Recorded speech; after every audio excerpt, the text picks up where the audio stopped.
Today I'm going to be talking with Dewey Cassell. Dewey is, he writes for Tomorrow's Publishing. He's also published 4 books on artists George Tuska, Marie Severin, Herb Trinke, and Mike Grell, I believe. So he's well further along than we are in documenting the history of comic art and the artists that are in there, and I felt like talking with Dewey would be great. I don't believe we've ever talked at a show before, even though we both have gone to several. I've gone to Heroes Con a lot. I haven't gone in the last 10 years, but prior to that, I went to probably 8 or 9 of them, and I know we would probably never met at any of those. But so, welcome, and Dewey, if you could, tell me a little bit about yourself. I think you've been collecting since the mid '90s, and I'm just curious how you got started collecting original comic book art. Sure, thank you, Bill. I appreciate the opportunity to talk with you today. As you said, I've been collecting probably about the mid '90s. I have 2 children, 2 adult children that were born in 1988 and 1990. And so as they were getting to be grade school age, I got back into comics again. It was a great, opportunity to read to them and to get them involved in the hobby. And so that's when I started going to conventions again.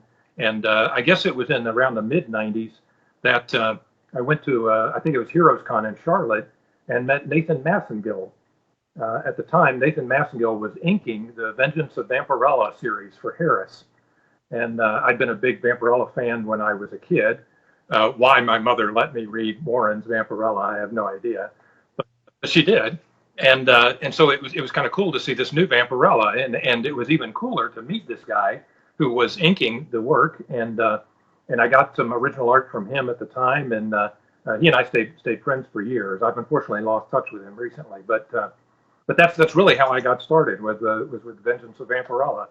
Unfortunately, I don't have any of those pages anymore. They passed by the wayside and trading off to get other things. But that's how I got into the hobby. And what prompted you to start writing as much as you have? Is it just, did someone ask you because they felt you were knowledgeable about it, or did you seek out the opportunity to write about the creators you've been writing about? It was more the latter. I've loved writing ever since I was a kid. I think I wrote my first science fiction short story when I was like 13. And I still have it. It's really bad, but I still got it. And but in the late 90s, my friend Aaron Sultan and I met George and Dorothy Tuska at a Heroes Con. And they were just 2 of the nicest people you'd ever want to meet. And Aaron and I got to talking about the fact that it's a shame that nobody had ever written a book about George. And so we put together like a 25-page proposal and pitched it to John Morrow, because John's publishing company is here in town. John looked it over, and much to our surprise, he said, "Hey, I think it sounds like a good idea. Why don't you guys go for it?" Sure. So that's really how we got started. It was out of a love of George and his work that we decided to give it a try. Well, that's fantastic. And I never met George Tuska. So what was it like interviewing him and working on that book? Because I've not read the book, but I'm going to pick up all 4 of these books now that I know about them. And I knew you had written them, but I had never read them. So I'm going to do that. But what about George? George has always been somebody whose artwork I've always really, really liked. And just curious what your experience was talking with him. He was just delightful. He really was. Dorothy did a lot of the talking for him because George lost hearing in one ear and partially in another ear back when he was like 8 years old or something.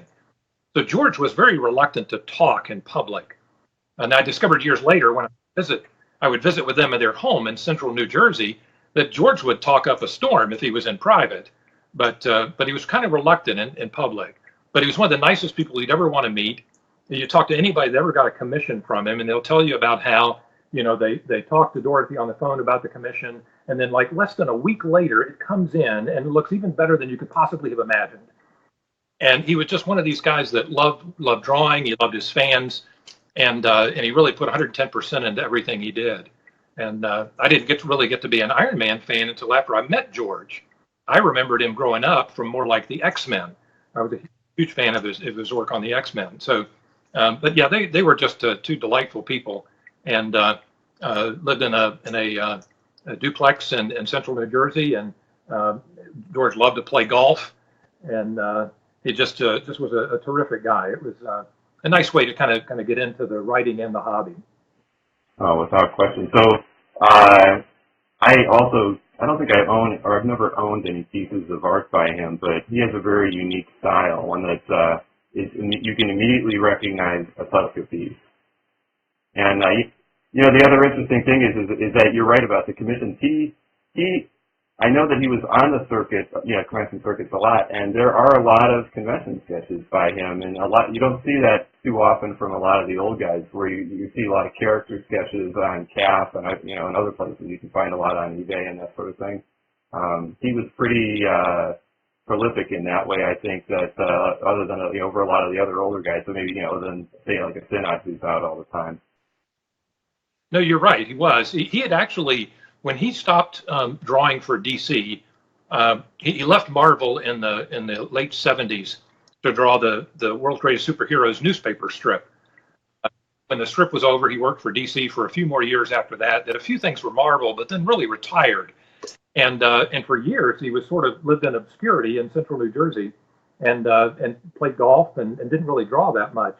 And then David Siegel is actually the one that reached out to he and Dorothy and said, hey, you've got a lot of fans out there that love you. Why don't you come out to San Diego?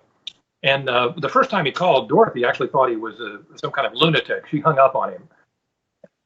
It wasn't until he called her back and persuaded her that, no, this is for real. I'm not kidding. You've got fans who would like to see you, that they started going to conventions. And he just absolutely loved it. He would work like a dog. He would work constantly while the show was going on, drawing for fans. He'd actually have to negotiate with Dorothy to go to the bathroom.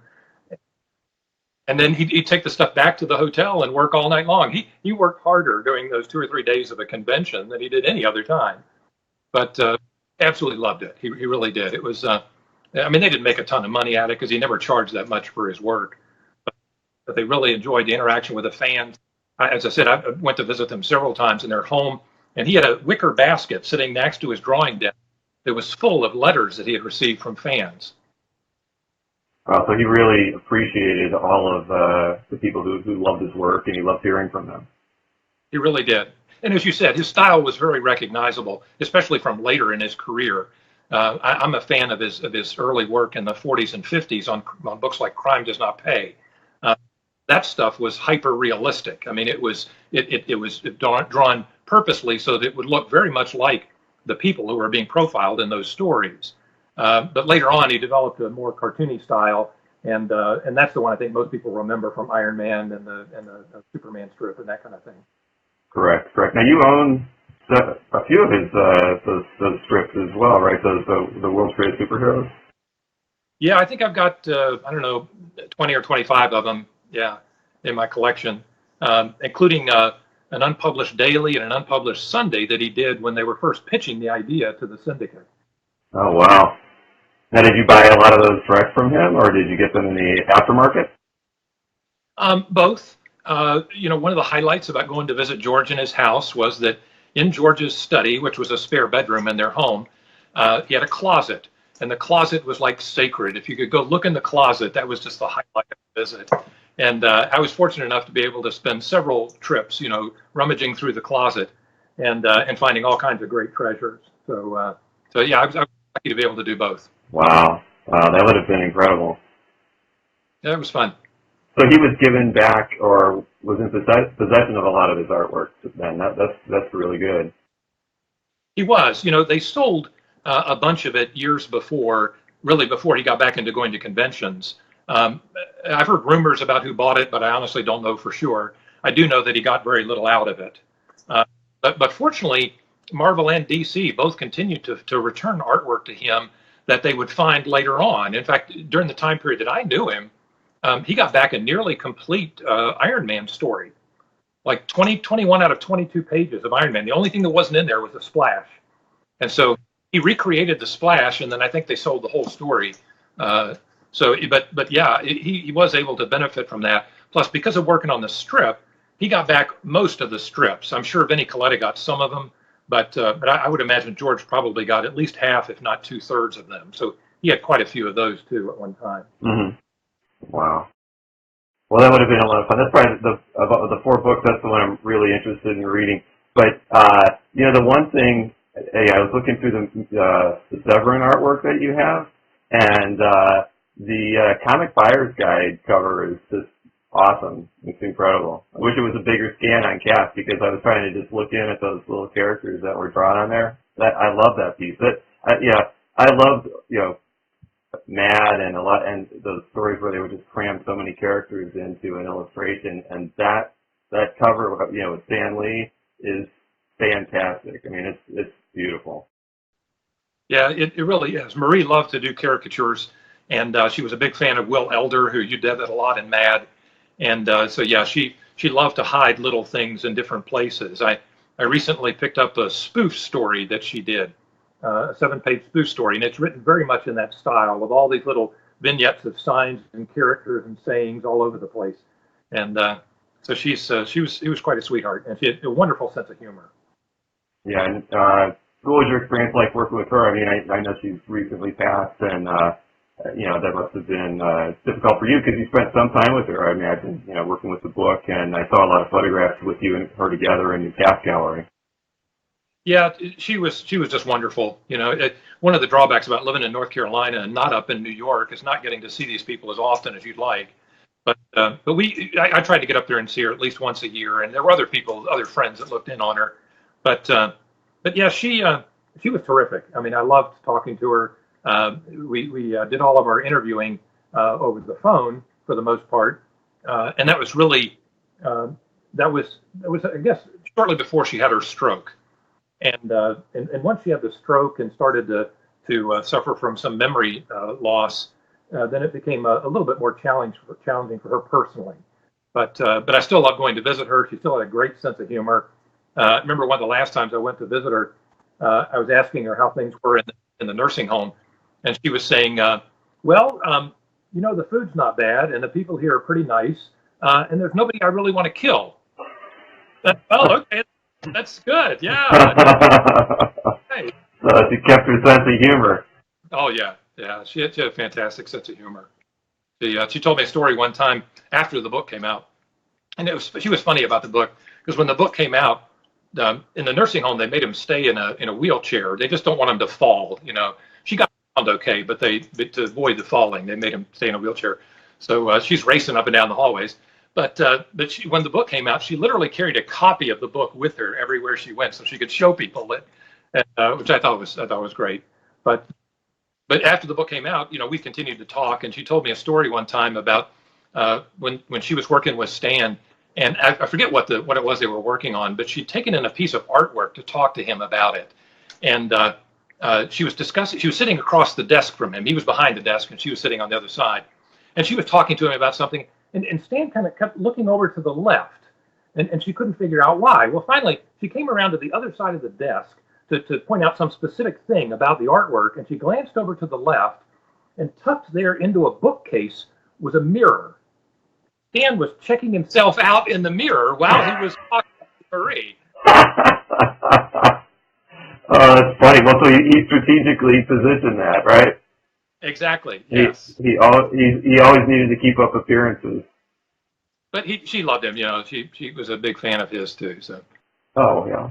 Well, I mean that's a funny story. That's looking through your gallery as well, and it kind of goes into the third book, the Trimpe book. It seemed like she did a lot of ribbing of Trimpe while they must have worked together.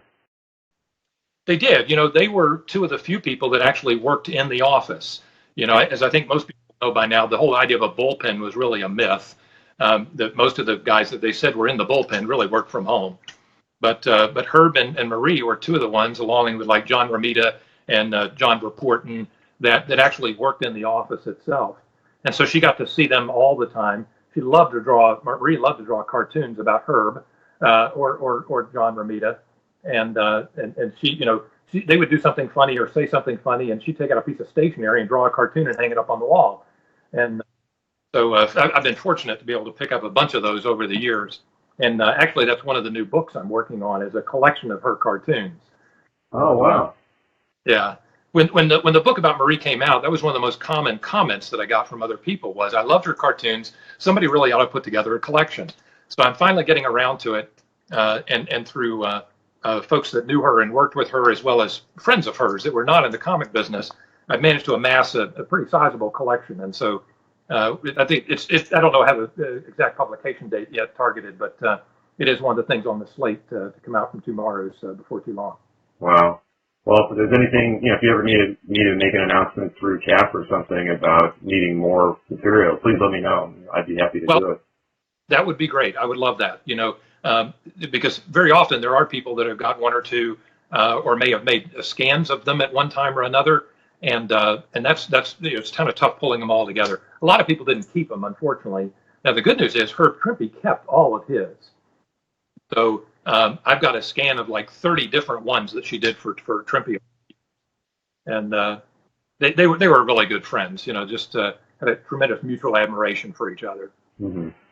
Yeah, Herb, I only met him once. I used to be part owner of the Big Wow Comic Fest in San Jose, and Herb was one of our guests one year, and I got to pick him up at the airport and drive with him and his wife to the show, and yeah, they were really fantastic to talk to. Yeah, he was terrific. He really was. It was such a shame. I mean, he died happy because he was doing what he loved. He loved going to conventions. He loved meeting fans, and he went to a convention in New Jersey over the weekend, and he died the following Monday. It's kind of I guess the worst ways to go, but it really was a shame because his fans loved to see him. He loved drawing, and interestingly enough, recently earlier this year, two of his daughters went to the convention in Philadelphia that they had, and showed some of their dad's artwork and things, and actually made an appearance on behalf of sort of the Trimpe family, if you will. And nice. But yeah, he was great to work with. He really was. Now, Mike Grell is kind of, he's been around a while, but he kind of stands out as a very unique from the four people that you've interviewed. What brought you to wanting to interview and put a book together with Mike Grell?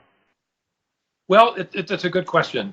After we'd done the books on Trimpe and Marie Severin and George, the publisher, John Morrow, came to me and said, "Hey, would you be interested in doing another book? I've been thinking about doing ones about either Herb Trimpe or John Buscema. I'm sorry, about the Mike Grell or John Buscema." And so I said, well, I just don't think I could do tribute to John. John was just a monumental artist, and there've already been a couple of really great books about him. But Mike Grell, I love Grell's artwork. I grew up on Grell's Legion. I thought Grell was fantastic, and so I was really glad to do that one. And I even joked with Mike that when we first started talking, that he was the youngest guy I'd ever done a book about. At that time, I think he was 70 or something. So, but yeah, he's terrific. But that's true, though. He was. That's why I was curious, because out of the four books, that was the one I was like, how did that come about? So interesting. One of the cool things in your collection, and I didn't get to go through every piece, but I saw that you really enjoyed buying or owning those half pages where there's there's space for ads underneath, and that's the Gene Colan Captain America one with Dr. Doom coming down the staircase. I mean, that's such a powerful image in just a little small panel, and then just nothing underneath it. I mean, what was the inspiration for wanting to buy those? And I think I only saw maybe a Green Lantern half page too, but what other pages like that do you own as well? Well, I've got a Tomb of Dracula that's really sort of a panel rather than a half page, and I think I may have a Challengers of the Unknown, or I did at one time. I think I've got a Legion one from Adventure Comics that when Mortimer did. So I don't know why. I think part of why that appealed to me was that frequently they were bigger panels. They only had a half page to work with to start with, so they frequently didn't try and break it up. They did something very dramatic in that one panel. And quite frankly, part of it was they were less expensive. Especially first getting started, there's only a certain amount of money you can put into the hobby, and so they were a nice way of picking up art from somebody that I liked, but didn't have to pay an arm and a leg for it. Right. No, that's true. That's a good way to look at it. I mean, I don't have a big budget. I would never buy the most expensive pages out there, so that's a good approach for wanting to get a good example from someone that you're not going to break the bank with. It's funny. I was looking at online, trying to do a little bit of research on CFA APA, which is a publication that a lot of people who probably don't know much about. It's written by artists and art collectors and fans of the comic medium in general, and it's done quarterly, and it's really only written for the people who are part of the group. And I wrote for it for a couple of years. I believe you said you've written for it for almost 10 years.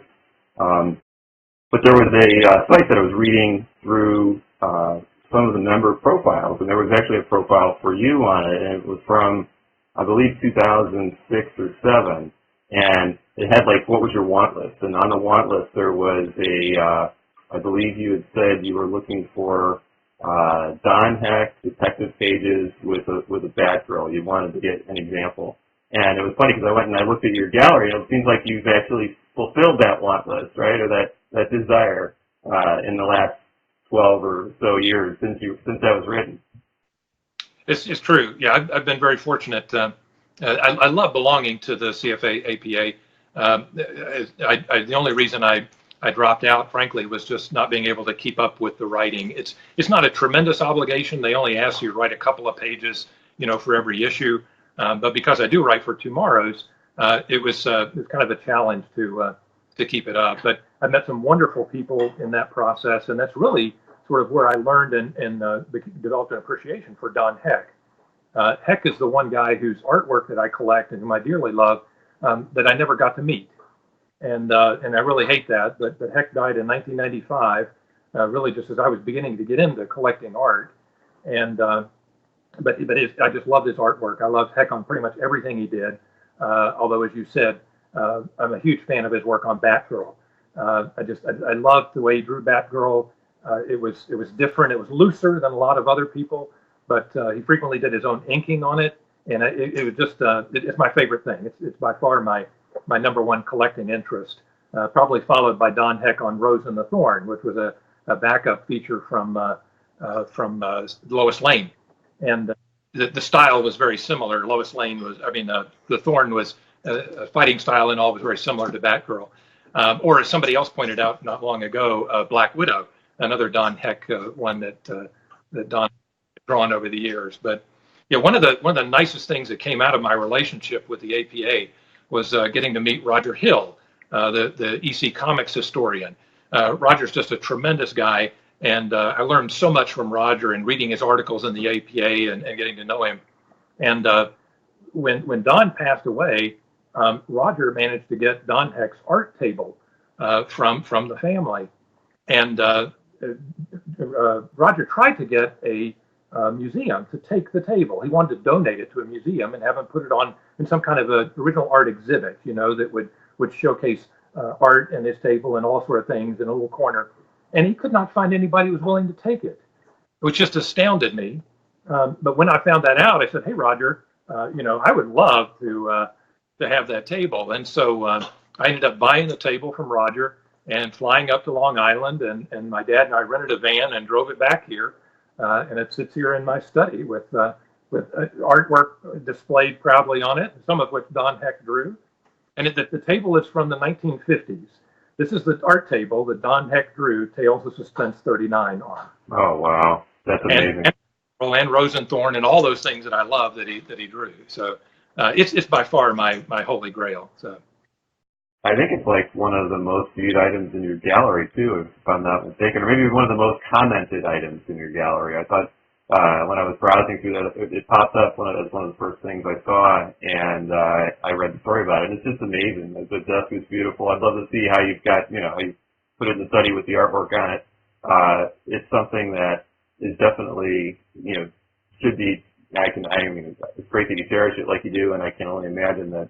I think it would be a lot easier for a museum to want to take that one day, if it ever came to that, where you wanted to pass it along to someone. Just, with art being donated to the Library of Congress for, Amazing Spider-Man, I can't see how things like that wouldn't be something that museums would want to have in their collections now, especially with the popularity of comics today. I mean, the places that turned that down when Roger was trying to give it to them would probably love to have it today.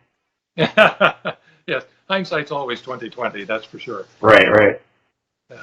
Fantastic. Well, you've got a lot of art on the wall behind you. I'm just kind of curious, what's your favorite piece in your collection today? I mean, I'm sure it's something that might change over time, but, is it something that you have on the wall, or is it something that's in a portfolio?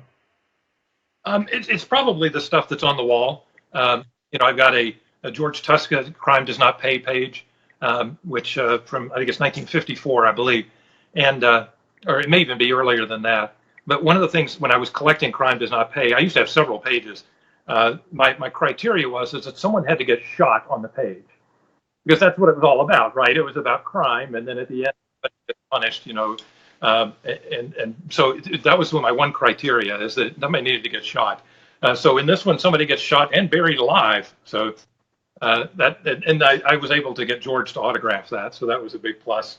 There's a Merry Christmas strip up in the corner that George did for the World's Greatest Superheroes newspaper strip, which shows Superman pulling Batman in a sleigh, and it says, Merry Christmas in the strip, which is noteworthy, I guess, in a couple of ways. One, today that wouldn't be considered to be politically correct, so they would never do that today.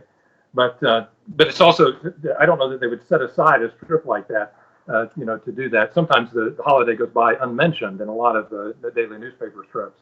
So there's a piece that Herb Trimpe did for a bulletin of the church that he belonged to. Trimpe was an Episcopal deacon, and for One Palm Sunday, he did this beautiful rendition that was the bulletin for his church, and I got that from his ex-wife, Linda Fite. And then there's a strip that Win Mortimer did for David Crane. David Crane, I just love it. I've got a whole bunch of David Crane strips. Crane was a pastor who served in this small town church, and it was dealing with all sorts of the issues with being in the church, and the bickering that goes on, and the arguments, and the wife that doesn't really want to be there because it's this pokey dunk little town, and it was just and Mortimer had that great style. He'd done romance work, and so the artwork is just gorgeous, and so that I've got one of those up there. I've got in the center is the Batgirl, Detective Batgirl by Heck, and what's noteworthy about that one is that that's actually the issue where you realize that her dad knows who she is. Up until then, she's been able to keep it a secret from him. But basically, by the end of this story, you realize that Commissioner Gordon knows that his daughter is Batgirl. Ah, very nice. What issue is that from? What's that? What issue is that from? 421. 421. Okay. Yeah, Detective 421.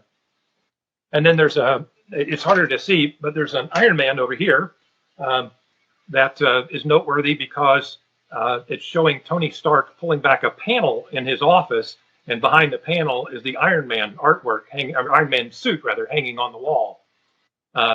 Normally, you've seen him; it was in a suitcase, or it was, but in this case, he had it hanging on the wall, and I thought that was kind of a cool idea. And George autographed that one for me too. And up here, I've got a Adventure Legion page. That maybe I can adjust it a little bit, make it a little bit easier to see. I'll tell you what, I'll send you pictures of them. But there's an Adventure Legion page up there by Win Mortimer. That's one of those chapter title pages, where they used to take the stories and break them up into different chapters. So it's got a cute little chapter title heading across the top, and then a bunch of the different characters in it.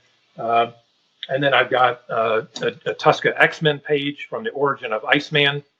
And then finally, my friend Aaron, I was a Georgia Bulldog. I went to the University of Georgia, and my friend Aaron got Jack Davis to do a drawing of the Georgia Bulldog for me. Oh, no. So that's the other piece that's hanging on my wall. So yeah, those are all sort of my holy grails of artwork.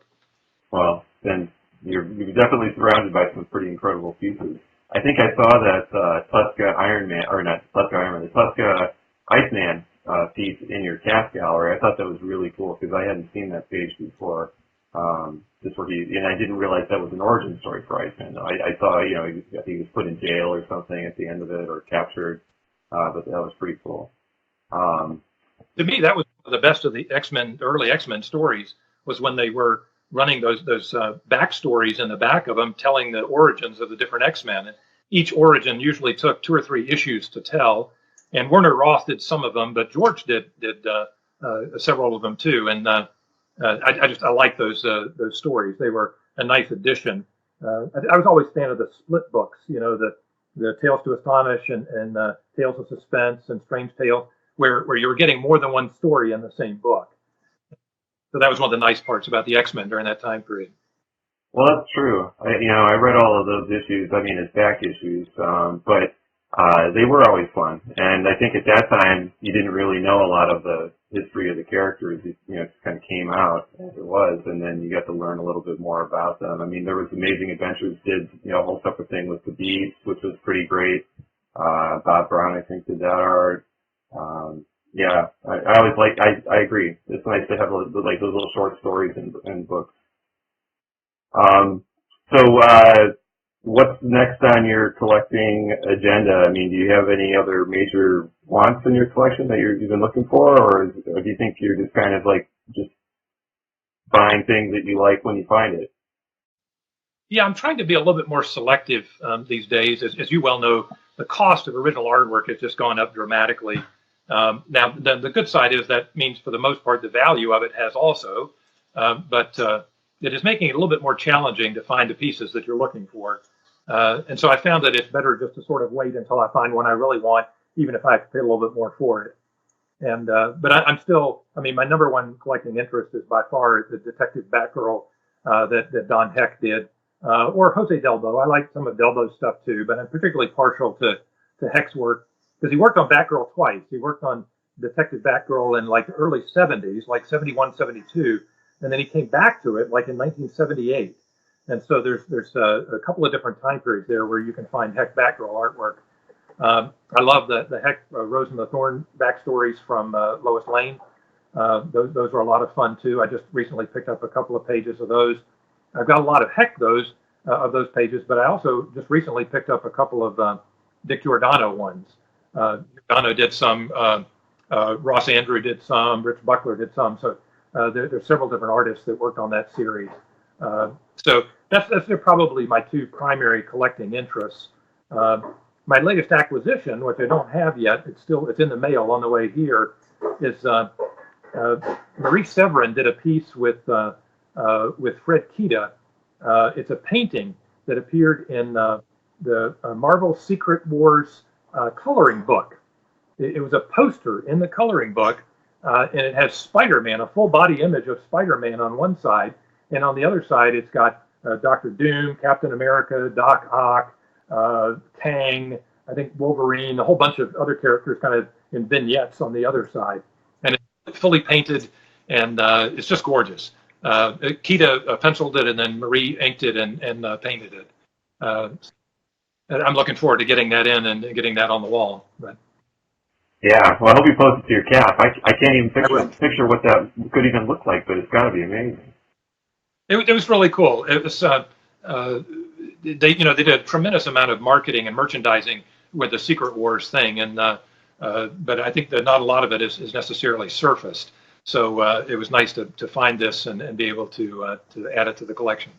Fantastic. Well, looking forward to that, and also thank you for you always give me good suggestions, and I know sometimes as far as improving the site, like that whole active thing on the gallery report, those are things that I wish more people would point out when things don't work the way they'd like, or things could work better.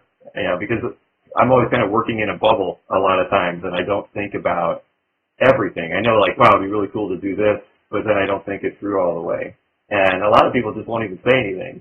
But, I appreciate whenever you point out something like that for me, because it does make me rethink, so there are better ways to do what we're doing. Well, I want to thank you because I absolutely love the Comic Art Fan site. I am really not into much social media. I don't do Facebook. I kind of agree with Mike Grell said in the Mike Grell book that he thinks Facebook is the Antichrist. I'm not sure but what he may be right.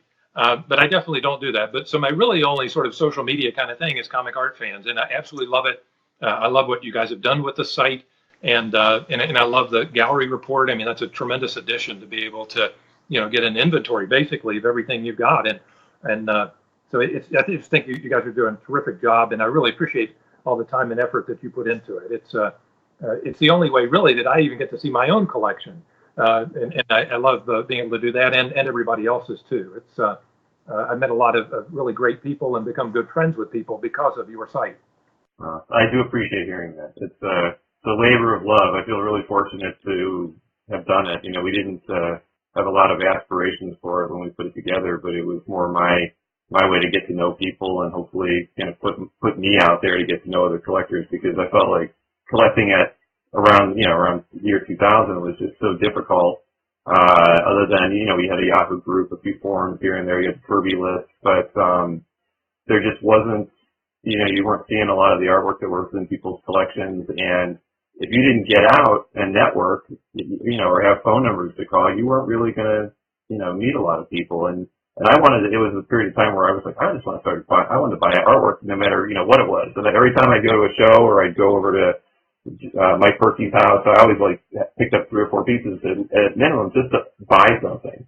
And I just felt like the community was so closed back then that putting a site together where people could share what they had, and that would help bring a lot more artwork to the surface. And I think in the end, it's definitely changed the hobby for the better, I think. And the work that we've been able to do with the art dealers, just to kind of centralize, their inventories, bring it into a more searchable database, has definitely helped them. But at the same time, it's actually probably priced me out of a few things. I wish I should have bought a few more things before we did that. But in general, no, it's been, I feel really blessed and very fortunate to have done what we've done, and have done it mostly, with my wife has been the lead programmer for Comic Art Fans.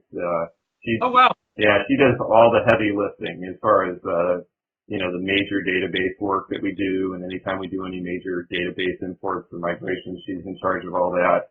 I had a longtime partner, Chris Haggard, who helped me, who was with us when we started the site. He's been a partner in the project, since 2003, and we had known each other probably since '97 when we had done a lot of different consulting jobs together. But it was fun. So the 3 of us just basically, put all our heart and soul into it early on, and all the free time that we had, and it eventually became our regular job. So it was. It's been a great thing for us and for my family. Well, it's been a great thing for us too. We all appreciate it. Thank you.